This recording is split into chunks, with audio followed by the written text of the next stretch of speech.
Jabatan Pengangkutan Jalan, JPJ, menyita sebuah Lamborghini Huracan dengan tunggakan cukai jalan tertinggi berjumlah RM35,760 dalam operasi luxury, Ops Luxury, yang menyasarkan kenderaan mewah gagal memperbaharui lesen kenderaan motor, LKM, dan insurans.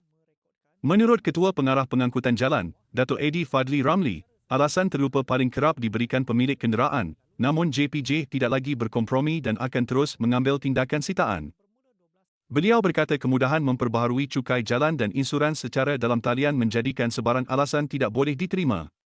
Sejak Ops Luxury dilaksanakan, JPJ tidak lagi sekadar mengeluarkan saman, sebaliknya menyita kenderaan di lokasi pemeriksaan dan hanya akan melepaskannya selepas semua tunggakan serta kesalahan diselesaikan. Langkah ini diambil bagi memastikan keselamatan pengguna jalan raya dan mengelakkan sikap sambil lewa pemilik kenderaan. Sejak bermula 1 Julai lalu, JPJ telah menyita 706 kenderaan mewah, manakala Ops Luxury 4.0 yang bermula 12 Disember merekodkan 78 sitaan dalam tempoh 4 hari. Antara kesalahan dikesan ialah tiada cukai jalan, tiada insurans, lesen memandu tamat tempoh, memandu tanpa lesen sah serta penggunaan nombor pendaftaran palsu, termasuk kes membabitkan BMW i7 dan Audi TT.